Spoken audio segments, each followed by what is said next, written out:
আরেকটা প্রজাতি বের হবে, এর নাম ইয়াজুজ আর মাজুজ। নাম শুনেছেন? এই যে এই সূরার মধ্যেই আছে, এই সূরা কাহাফের কথা বললাম না, সূরা কাহাফের পিছনের দিকে আছে ইন্না ইয়াজুজ ওয়া মাজুজ মুফসিদুনা ফিল আরদ। যুলকারনাইন বাদশার কথা পড়বেন, তিনি এই যে দেয়াল নির্মাণ করে দিয়েছিলেন লোহা এবং তামা দিয়ে, মনে আছে, পড়েছেন? আচ্ছা, এই ইয়াজুজ আর মাজুজ যখন বের হবে পৃথিবীর পানি খেয়ে শেষ করে ফেলে দিবে একেবারে। এর এত বেশি হিংস্র হবে যে এদের সাথে লড়াই করার মতো ক্ষমতা কোনো মানুষেরই থাকবে না। এমনকি ঈসা আলাইহিস সালামেরও নয়। ঈসা আলাইহিস সালাম তুর পাহাড়ে চলে যাবেন মুসলিমদেরকে নিয়ে, তুর পাহাড়ের ভিতরে মুসলিমরা সেখানে লুকিয়ে থাকবে, পৃথিবীর মেসাকার অবস্থা হয়ে যাবে, পৃথিবীর পানি খেয়ে শেষ করে ফেলে দিবে হিংস্র প্রজাতি। তখন ঈসা আলাইহিস সালাম আল্লাহর কাছে দোয়া করবেন, আল্লাহ এই বিভৎস জাতিকে ধ্বংস করো। আল্লাহ রাব্বুল আলামিন তখন ওই ইয়াজুজ আর মাজুজের এই কাঁধে, ঠিক কাঁধের মাঝখানে একটা ভাইরাস জন্ম দিবেন। কি জন্ম দিবেন? ওই যে বলি না মহামারীর ভাইরাস, অমুক ভাইরাস তমুক ভাইরাস, এই ভাইরাস আরও সামনে আছে বাকি এখন। ওই ভাইরাসে, ওই পোকায়, ওই ব্যাকটেরিয়া বা যেটাই হোক আল্লাহ পাক যাই দিবেন, এতে করে ইয়াজুজ আর মাজুজের পুরো প্রজাতি ধপধপ ধপধপ করে মারা যাবে। মানে এটা ছোঁয়াচে রোগ হবে। কি রোগ হবে? ছোঁয়াচে। ঠিক যেমন আমরা একটু করোনা দেখলাম না, একজন থেকে আরেকজন, একজন থেকে আরেকজন, এরকম জিনিস চলবে আরও বিশ্বে। আর এখনকার নতুন রিসার্চ হচ্ছে ওই সাইবেরিয়া অঞ্চলের যে বরফগুলো আছে না, ওর নিচে এই 1 লাখ বছর, 1.5 লাখ বছর, 2 লাখ বছর আগের ভাইরাসগুলো নতুন করে জায়গা শুরু করেছে এখন। হ্যাঁ, এগুলো বিজ্ঞানীরা বলছেন যে এগুলো আবার কোন দিন জানি পৃথিবীতে আত্মপ্রকাশ করা শুরু হয়। সব কিছুই ঘটবে। বিশ্বটার খুব রহস্য আছে, বিশ্বটার অনেক রহস্য আছে। আল্লাহ পাক এগুলো খেলার ছলে সৃষ্টি করেন নাই, পরীক্ষা। লিয়াবলুয়াকুম আইয়ুকুম আহসানু আমালা, আল্লাহ পাক বলেছেন। এরপরে ইয়াজুজ আর মাজুজের সব প্রজাতি মারা যাবে। নবীজি বলছেন জমিনে কোনো জায়গায় ফাঁকা থাকবে না, সমস্ত জায়গাতেই ওদের দেহ পড়ে থাকবে। আল্লাহু আকবার। এরপরে ঈসা আলাইহিস সালাম আল্লাহকে বলবেন, আল্লাহ জমিনটাকে পবিত্র করে দাও। আল্লাহ পাক কী করবেন জানেন? বড় বড় নখরওয়ালা, বড় বড় নখ আছে, নখ দেখেছেন? বড় বড় বড় বড় নখওয়ালা একটা স্পেশাল প্রজাতির পাখি আল্লাহ পাঠাবেন। কি পাঠাবেন? পাখি। এটা কোন পাখি, কি নাম আমরা জানি না, মহাবিশ্বের কোন জায়গা থেকে আসবে তাও জানি না, পৃথিবীতে আসে কিনা তাও জানি না, আল্লাহ পাঠাবেন। আবাবিল, তয়রন আবাবিল যখন আল্লাহ পাখি পাঠিয়েছিলেন না, ও আরসালা আলাইহিম তয়রন আবাবিল, আসলে ওই পাখির নাম কিন্তু আবাবিল না, আবাবিল মানে হচ্ছে ঝাঁকে ঝাঁকে। তো ওই পাখি কি আর দেখা গেছে? ওই রকম করে পাথর কেউ নিক্ষেপ করেছে? আর ঠিক এরকম করে এই এক শ্রেণীর পাখি আল্লাহ পাঠাবেন যাদের নখগুলো খুব বড় বড় হবে, বিশাল বিশাল নখ।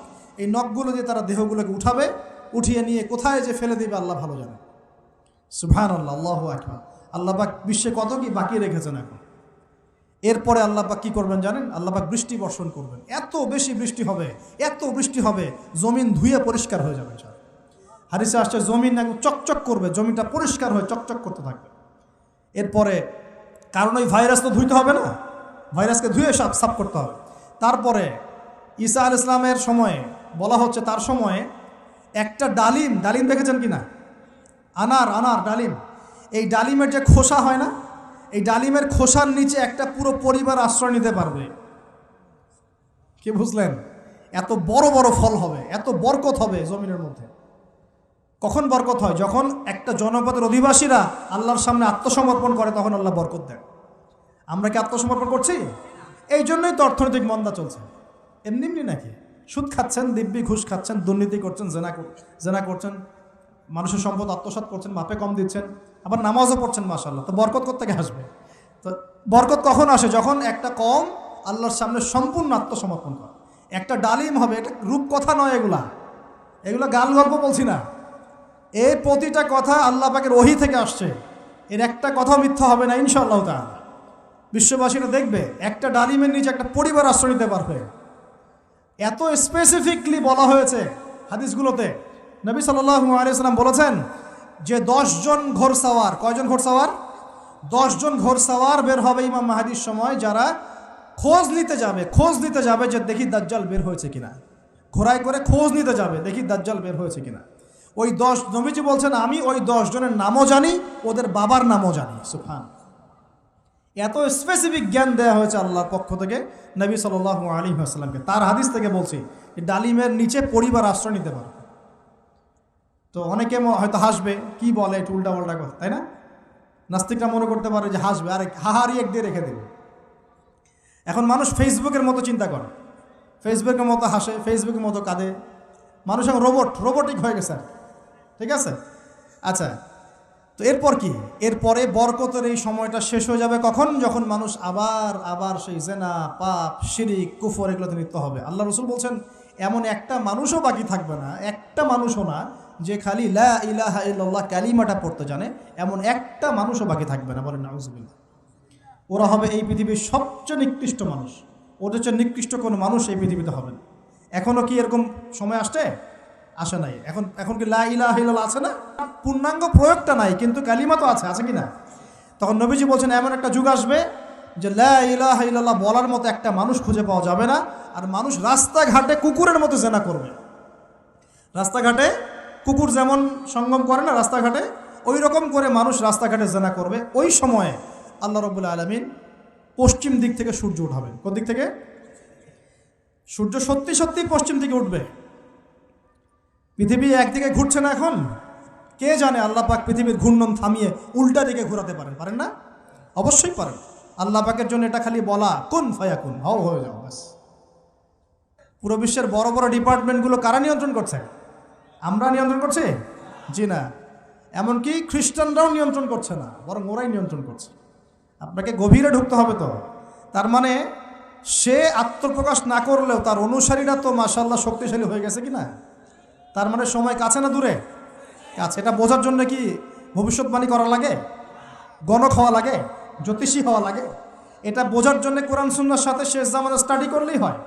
Economics, world affairs, history study করলেই বুঝতে পারেন, হৃদয়ের চোখ খুলে যাবে ইনশাআল্লাহ তাআলা। আল্লাহ পাক বোঝার তৌফিক দান করুন। এখন সে বের হয়ে বিশ্বটাকে শাসন করবে ঠিকই, কিন্তু তার সাথে লড়াই করার ক্ষমতা ওই সময় মুসলিমদের থাকবে না। তখন আল্লাহ পাক পাঠাবেন ওই যে সত্যিকারের মাসিহ ঈসা আলাইহিস সালাম। কাকে পাঠাবেন? তিনি নামবেন সিরিয়ায়। কোন দেশে? সিরিয়ার দামেশকে তিনি নামবেন। দুজন ফেরেশতার কাঁধে ভর দিয়ে, তখন তার চুলগুলো দিয়ে টপ টপ করে মুক্তার মতো পানি ঝরতে থাকবে, এমনটা হাদিসে বলা হয়েছে। সুবহানাল্লাহ, সুবহানাল্লাহ। এত স্পেসিফিকলি হাদিসে বলা হয়েছে এটা হবে, এইটা হবে, ওইটা হবে, একদম স্পেসিফিকলি। তারপরে ঈসা আলাইহিস সালাম তিনি যখন ওই মুসলিমদেরকে পেয়ে যাবেন, তাকে ইমামতি করতে বলা হবে। ঈসা আলাইহিস সালাম বলবেন, না, আমি ইমামতি করতে পারবো না। ইমামতি এই উম্মতের জন্যই করা হয়েছে। বলেন সুবহানাল্লাহ। আমাদের ইমাম ইমামতি করবেন, তিনি পিছনে মুক্তাদি হবেন। একজন নবী মুক্তাদি হবেন আর ইমাম ইমামতি করবে। চিন্তা করতে পারেন? এরপর নামাজ শেষ হওয়ার পরে বলবেন তিনি, দরজা খুলে দাও, দরজা খুলে দাও। এটার ব্যাখ্যা আমার কাছে মনে হয় হয়তোবা তখন অবরোধ থাকবে, অবরোধটাকে তিনি ভেঙে দিতে বলবেন হয়তোবা, আল্লাহ ভালো জানেন। কারণ দরজা খুলে দাও এর ব্যাখ্যা কী হতে পারে? কিসের দরজা খুলে দাও? কিসের বাঁধন খুলে দাও? নিশ্চয় একটা বাঁধনে মুসলিমদেরকে বেঁধে ফেলা হবে। তিনি ওটার বিরুদ্ধে মুসলিমদেরকে ঝাঁপিয়ে পড়তে বলবেন। তখন দাজ্জালের সাথে তার দেখা হবে। কোন দাজ্জাল? সত্যিকারের দাজ্জালের সাথে ঈসা আলাইহিস সালামের দেখা হবে। এবং ঈসা আলাইহিস সালামকে দেখা মাত্রই দাজ্জাল গলতে শুরু করবে। কি করবে? গলতে শুরু। লবণ যেমন গলে যায় না তাপ দিলে, এমন করে গলতে শুরু করবে। এবং ঈসা আলাইহিস সালামের নিঃশ্বাসে আল্লাহ পাক একটা অন্যরকম ক্ষমতা দিবেন। ঈসা আলাইহিস সালামের নিঃশ্বাস যতদূর পর্যন্ত যাবে দাজ্জাল পালাতে থাকবে। তার নিঃশ্বাস গিয়ে দাজ্জালের গায়ে লাগা পরে দাজ্জাল ওইখানেই মারা যাবে। আল্লাহ পাক এই শুধু তাকে নয়, তার সমস্ত অনুসারীদেরকে আল্লাহ পাক সেখানে মেরে ফেলবেন ইনশাআল্লাহ। মুসলিমদের হাতে। কার হাতে? মুসলিমদের হাতে। এটার জায়গাটা মেনশন করা আছে, বাবেলুদ নামক জায়গা। কোন জায়গা? বাবেলুদ। যান গুগল সার্চ করে দেখেন বাবেলুদ কোন জায়গায় আছে। আমি বলে দিব না, দেখেন কোন জায়গায় আছে, কারা ওটা নিয়ন্ত্রণ করছে দেখেন। ওইখানে দাজ্জাল মারা যাবে। মানে সত্যিকারের মাসিহের হাতে মিথ্যা মাসিহ মারা যাবে ইনশাআল্লাহ, ঠিক আছে? এবং তার অনুসারীদের পতন হবে। এরপরে ঈসা আলাইহিস সালাম এই ক্ষমতাটা দখল করবেন এবং সারা বিশ্বে তিনি শান্তি শৃঙ্খলা কায়েম করবেন। একজন ন্যায়পরায়ণ শাসক হবেন ইনশাআল্লাহ তাআলা। এবং তিনি নতুন কোনো শরীয়ত নিয়ে আসবেন না, উম্মতে মুহাম্মাদের শরীয়ত কায়েম থাকবে ইনশাআল্লাহ। এরপরে 40 বছর তিনি রাজত্ব করবেন। কত বছর? 40 বছর। এবং তার বিবাহ শাদীও হবে এবং তার ইন্তেকালও হবে। তাকে দাফন করা হবে নবী মুহাম্মদ সাল্লাল্লাহু আলাইহি ওয়াসাল্লামের ঠিক পাশেই। আল্লাহু আকবার। ঠিক তার পাশেই দাফন করা হবে। এরপরে মানুষ আবারও খারাপ হওয়া শুরু করবে। কেমন খারাপ হবে? ও আচ্ছা, মাঝখানে একটা কথা বলতে ভুলে গেছে। ব্যাস, আমি কয়েকদিন আগে রিপোর্ট দেখেছি, পৃথিবীর নিচে কিন্তু আগুনের স্তর আছে। আচ্ছা, জানেন তো পৃথিবীর নিচে আগ্নেয়গিরিগুলো আছে। পৃথিবীর ভিতরেও একটা ঘূর্ণন হয়। সেই ঘূর্ণনের দিক পরিবর্তন হচ্ছে দিন দিন, এমনটা রিপোর্ট এসেছে। দেখেন, আপনি ইন্টারনেট ঘাটাঘাটি করেন। আর অনেকে রিপোর্ট করছে যে পৃথিবী আগে যে গতিতে ঘুরতো, এখন পৃথিবীর ঘূর্ণন গতি একটু বেড়ে গেছে। দেখেন রিপোর্ট, দেখেন ঘূর্ণন গতি বেড়ে যাওয়ার মানে হচ্ছে টাইম দ্রুত পাস করবে। আর শেষ জামানার হাদিস এটাও আছে, সময় দ্রুত পাস করবে, আছে না? এটা হাদিস আসছে। তো প্রিয় ভাইরা, এই সময়ে মানুষ খারাপ হওয়া শুরু করার পরে এমন খারাপ হবে, আল্লাহর নাম নেওয়ার মতো কোনো মানুষ থাকবে না, আল্লাহ আল্লাহ বলার মতো কোনো মানুষ থাকবে না। তখন পশ্চিম দিক থেকে সূর্য উঠবে। কিভাবে কিয়ামত হবে? নবীজি বলছেন, একজন ব্যক্তি পানি খাওয়ার জন্যে পাত্রটাকে মুখের সামনে নিবে, পানি গিলতে পারবে না, কিয়ামত হয়ে যাবে। নাউযুবিল্লাহ। ইযা ওয়াকাআতিল ওয়াকিআ লাইসা লিওয়াকাআতিহা কাযিবা আল খারিআতু মাল খারিআ ওয়া মা আদরাকা মাল খারিআ, আছে না? আম্মা ইয়াতাসাআলুন আনিন নাবাইল আযীম। কত সূরা আছে কিয়ামত সংক্রান্ত, পড়ে দেখেন। ইযা যুলজিলাতিল আরদু জিলজালাহা ওয়া আখরাজাতিল আরদু আথকালাহা ইযা শামসু কুওয়িরাত ওয়া ইযা নুজুমু কাদারাত। এই সূরাগুলো পড়ে দেখেন। আম্মা পাড়ার শেষ পাড়াটা, যেটা 30তম পাড়া, এর সূরাগুলো পড়ে দেখেন। কিয়ামত চোখে দেখতে পারবেন ইনশাআল্লাহ। সিংহায় ফুঁক দেওয়া হবে। আল্লাহ পাকের ফেরেশতার এত ক্ষমতা আল্লাহ দিয়েছেন, একটা ফুয়ে পুরো মহাবিশ্ব ধ্বংস হয়ে যাবে ইনশাআল্লাহ। চারটাখানি কথা নাকি? দ্বিতীয় ফুৎকারে আবার সবাইকে জীবিত করা হবে। এবং এই যে দুনিয়ার জীবনটা আমরা কাটাচ্ছি, এই 30, 40, 50, 60, 100 বছরের জীবন, এই জীবনের এক একটা হিসেব আল্লাহর সামনে দাঁড়িয়ে সেদিন দেওয়া লাগবে। অতএব এই দুনিয়ার জীবনটাতে প্রস্তুতি গ্রহণ করি, 5 ওয়াক্ত নামাজ পড়ি, যাকাত দেই, কালিমা বোঝার চেষ্টা করি, আল্লাহ তাওহীদ শিখি, জানি, বুঝি, নবীর সুন্নত অনুযায়ী আমল করি, হালাল খাই, পরিবার গড়ি, মানুষকে সৎ কাজে দাওয়াত দেই, অসৎ কাজে নিষেধ করি, ইসলামকে আল্লাহর জমিনে প্রতিষ্ঠা করার চেষ্টা করি। আল্লাহ পাক যা দিয়েছেন, জানমাল, সময়, শ্রম, আল্লাহ পাক যা দিয়েছেন, ক্ষমতা, প্রতিপত্তি, সম্পদ, এগুলোকে আল্লাহর দিনের জন্য ব্যয় করি। ইনশাআল্লাহ দুনিয়া সফল হব, পরকালে সফল হবে ইনশাআল্লাহু আযজা ওয়া জাল।